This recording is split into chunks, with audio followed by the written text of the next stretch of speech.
This once asked Dionysus, who is the ancient Greek god of wine, intoxication, exhilaration, euphoria, ritual, blood, sacrifice, genital mutilation, also known as sparagos, which is what the asparagus plant is named after, madness, cathartic madness or insanity, and dark rebirth and theater. And I asked him, what makes comedy? I had a lucid dream.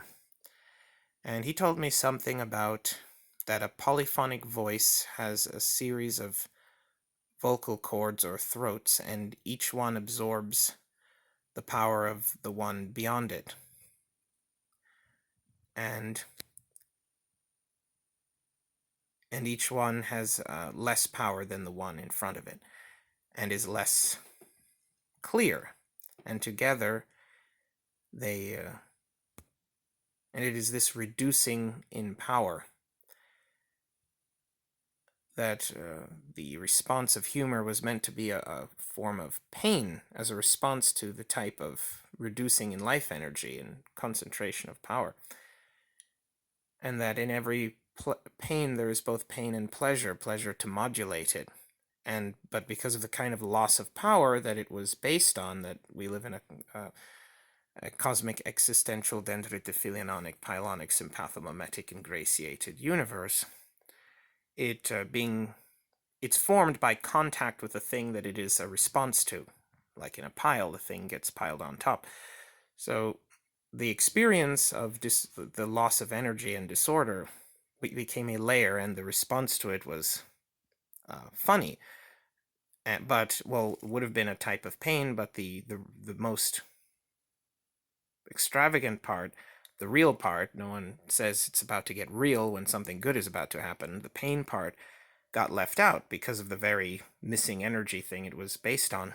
And all that was left was the pleasure that was contoured to be like the pain and work with it. That was layered on top of the pain, or physically defined like the pain, and thus could work with the pain, blend with it. But it's only the pleasure part, that specific pleasure, that is remaining.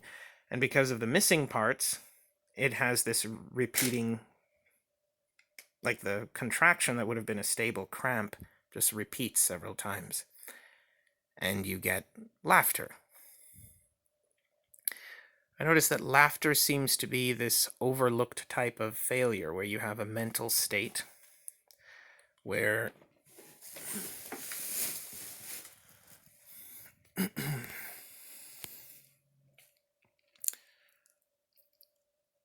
where where something doesn't fail often. It rarely fails, but it does fail, and then the next time it goes back to working again when it comes to perception. So I think that's where humor comes from.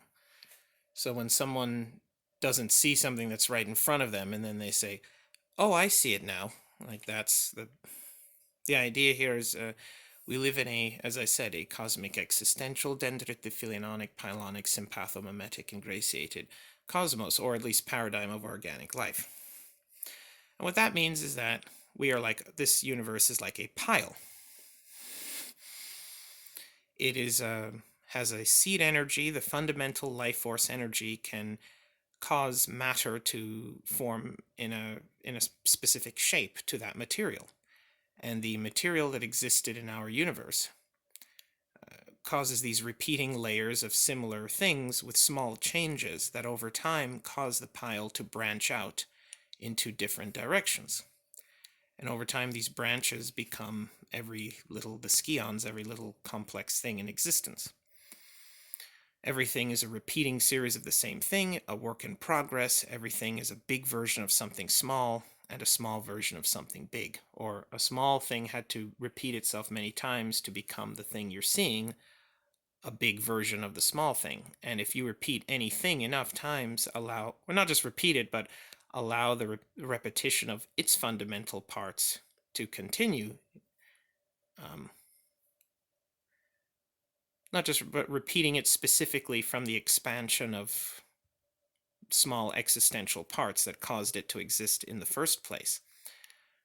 That way, repeating it, doubling its, repeating its existence, you will get the next more complex, powerful thing from it.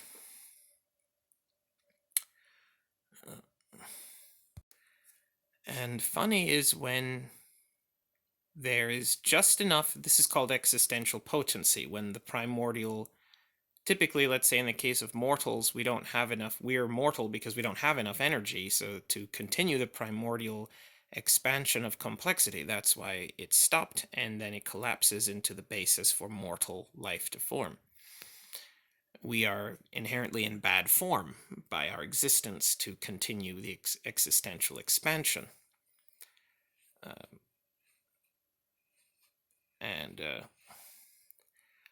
However, enough for us to exist. Hence the walk of life, like a series of controlled falls. We have to use all this dead, dying kind of emulates life, but it's still a lot of it is dead and not like life, not like the or structures we would call living.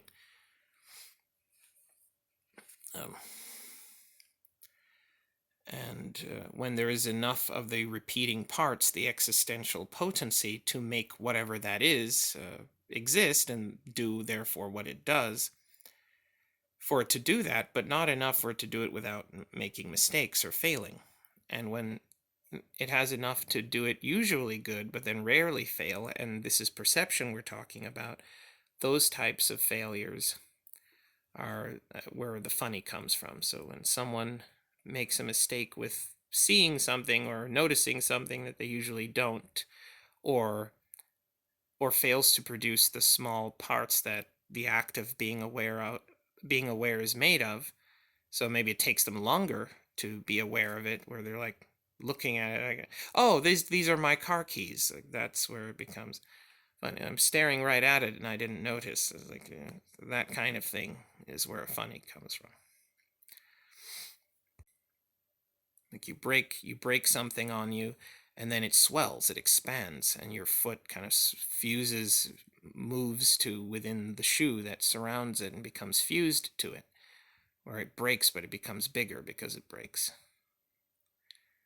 And then the swelling causes your breath to go cold because it's a small hole that now the air is coming out of. You end up freezing your nose and the stuff in front of it.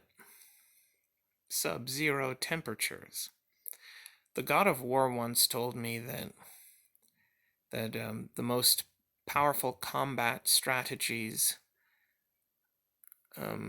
don't require that you act without hesitation. You cannot hesitate. Your movements must determine what they're going to do. The more you have to stop to react to an opponent, the more they've come closer to beating you. That you have to rehearse you have to do what they do, like as if you had rehearsed it without. Well, there'll be specific moments for you to react to them, but a lot of it will be just doing what comes from the fundamental combat technique. And these things come natural, as if your body were on rails. You will feel that when you're made of the stuff when you have the muscle of war. That was as if certain tasks are specific muscles, and he claimed that's how he beat Heracles. That Heracles is strong, but he just doesn't have the muscle of war. War is a specific part of it, as if being made of specific stuff just makes you good at war because of what you are, not just how strong your muscles are or anything like that. And Ares was made more of the existential potency, the small parts that make up a warrior, specific stuff that makes that what it is, makes it work. And he just didn't have enough of those. He had strong muscles, but not war body. So something will always go wrong in the way of war for Heracles that won't for Ares. Or at least so he claimed. And that the most powerful things, if let's say reality is a pile, the most powerful combat techniques come from the lower parts of the pile, where everything is founded upon. That if you attack the thing that you're founded upon, if you touch the thing that makes you, you're going to accelerate, and you put force in it, it will accelerate it, and ending something is the same thing that began it, the alpha and the omega. So like being made of the thing that is the foundation of the attacker makes it very easy to beat them, because their interactions with you will inherently guide them to their own death, because that's what the foundation of you does. It makes you, and then if you keep pushing it, it will move every part of your body the way it does naturally to continue existing and then fall to be destroyed. So any interaction with like a god or a fundamental force or any fundamental part of nature will, the thing that you're founded on will continue making you to the point that you are accelerate your existence to like killing you, or will have that essential effect. It will always lead you to the place of undoing you. And so the most powerful combat techniques come from the forces that are very low in the pile, but you can only go so low before it cannot be fighting anymore. This, like, fighting no longer doesn't exist yet. It's a type of thing that cannot, so it has to be a certain amount of sophistication to be fighting, but not so recent that it's not fundamental to anything that what you're doing. And when you have one of the few fundamental things that are that can be the strongest, you will feel like your body's on rails, and it will just kind of, you will easily be able to physically feel and know what the combat techniques are, and you can follow them. And there'll be specific moments where you will stop and react and change if you need to, but other than that, you can do what you are guided to do, what feels natural, and it will defeat your opponent. Your opponent will, it will be something that your opponent cannot beat.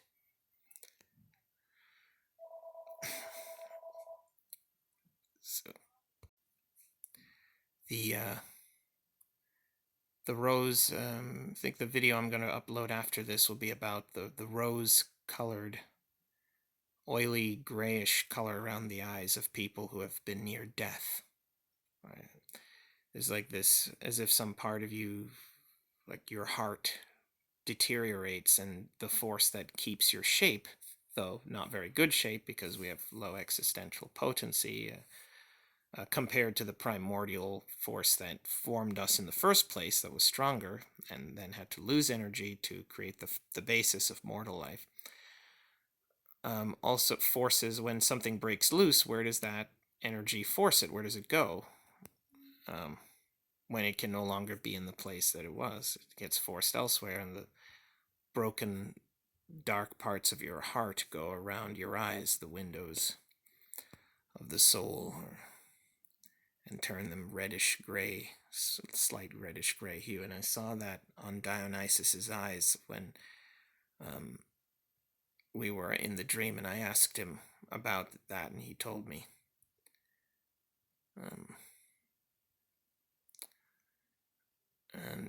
There's this idea that when you're born into a tomb, that life is that the dendritophilononic, pylonic kind of universe. It's like a puzzle that cannot completely solve itself. It formed that way because there wasn't enough energy for the type of motion, for the type of structures that would have created a better type of universe. Of your dendritophilononic pylonic already, that's missing a lot of stuff. So there's not enough structures to maintain the structures that benefit us, like a puzzle that cannot solve itself. So there's things that make the structure what it is, and then there are some things that allow it to transform and maintain itself, but not always. And so there are lots of problems, sometimes because the materials that surround a part of that structure are not able to keep it doing what supports that structure, or because that's the end of it. There's no more material there, and there's nothing that could keep the parts going where they would support that structure. And so there are many problems there. There can be lots of problems with us being like that. One of them being that they form in layers, like a pile, and the layers have to be specific to the chaotic impurities that occur as a result of the absence of those structures, in order to not have spaces or anything that could cause instability later. And even when that goes well, it's still limited by um, other things. That the structure does not have enough complexity in it to do what it does, and then also to keep itself together and make sure it doesn't do anything bad. And it has to build itself in a way where, because of the limited way it builds itself, part of that is that it is physically defined by the other parts around it. It has to be in order to exist. It forms in layers like a pile. And so you get existential impurity, where the only available types of complexity that could form a greater complex thing encroach upon one another, which is why, let's say, you have celebration, which is, I think, Dionysus being the god of bacchanalia. So he's also the god of parties and celebrations, um, where uh, you have something that's important and then you want to celebrate it. Why? Why do you enjoy jumping up and down and shouting and drinking about it? But because of the existential impurity, it is because we do not have a structure keeping everything separate and from affecting the other things. So they end up doing things that are, is why we have a concept of existential waste, where we see ourselves as useful organic material, where the thing occurred because we needed to conserve food. There wasn't a lot of food. But then it goes too far, not only in making us eat an unhealthy amount, but also when we have lots, plenty, it doesn't stop. It overdoes it, goes too far. But then it encroaches upon other parts of our perception and makes us feel that too much has gone unsaid, undone. We need to preserve legacy that really doesn't. Well, legacy can be important, but that might be incidental. Just an overdone existential waste, a sense of waste. And why we have meaning, a concept of meaning, where the learning that we use to understand, create, forge, and use and be satisfied in the usage of tools, which are important, becomes part of the way we perceive everything, and we see and want the same patterns and behaviors from the entirety of reality. That's why we call it meaning. As we use a tool to do, we make and use a tool and see beauty in that tool to accomplish a task, to gain something. We want reality to work the same way and have the same gratification, or escalated to the level of all reality, to have a degree of satisfaction that will finally satisfy us and leave us, feeling good about our lives. And that if the pleasure is defined by, as with a tool, accomplishing something, it will have a special property that makes like a rush better than methamphetamine have a quality that it can end safely and with satisfaction, and that you don't need it, you can really enjoy it but live without it, like you can with a tool. Like you can use it and be glad, and then it's over, and until next time, old friend. But you can't do that with drugs because it's just a chemical. It's outside the order in which the universe does important things. Then what is the meaning of life? Where does nature keep the good stuff that we can get a reward like meth, but from doing an important thing so that it's healthy and we don't get addicted to it? Well, it doesn't do that. Life is not a tool, but we still want it, and we kill over it and ostracize people and hate people over it and do all this evil stuff. And well, really, that's about cruelty, because when people are cruel for long periods of time, it brings more cruelty out of them, and they end up feeling like once you have absolute power over someone and can exploit them and hate them and do whatever you want to them, to have absolute power and then lose it, then it's like you lose absolutely. Like if you can't control someone with that kind of power, then you end up like losing everything for it. So now, just to spare yourself the loss of complete loss of power, you have to maintain power forever. Like now it's too late to go back. It's I was talking about the broken heart. All right, and this is similar to that. So when you live in a universe where there's a lot of things missing, and it's like you're born into a tomb. Not only it seems like they're the same idea with meaning, where I just told you that um, it would seem that the experience of the good has a property that it gets from being part of something important. You accomplish something, and that's why it feels good, and it has a special feeling, a property that makes it healthy, and would inform you to the nature of reality. The same would go for the loss of, or it would have meaning, but it'd be a bad meaning. It would show you that meaning exists, but it's used up, it's past. You're born into a tomb, your time is over, it's gone. That has the same effect of having something but then losing it. It makes you feel like you have control, you have this great power, and you still lost it. So it makes it feel worse, like there's this greater loss of one's power in reality. And when that happens, it's as if people want to transform themselves into a monster, a dark rebirth. And that's what Dionysus is very much about. Like grapes turn into wine. Dionysus is about the kind of morbid um, being close to death and it changing you in a way that kind of makes you disturbing but has great power. And you see that this want to become a being that can feed on despair and hatred and be like changed by the darkness to delineate yourself from others into this dark being that. So it comes from the experience when heaven has passed, has died, and passed, rule in hell to become a rule and have the power to make sure this one doesn't leave you and doesn't disappear. To Dionysus, who really Christmas, that's Dionysus's day, that's why it's the 25th of December, because Saturnalia is really Christians just slap their name on other people's holidays to try to force them to obey Christianity. But it's the reason why it's on the 25th of December is because that's the day Saturnalia was, and Christians just put their name on it. So really, it's Saturnalia that day, and Saturnalia is the Roman word for it's the worship of Saturn, which is the Roman name for the Greek god Dionysus. So really, it's Dionysus Day on the 25th of December. To Dionysus, the only phenyl ethyl alcohol rose liquor drinker. Quicker. Liquor. It's quicker.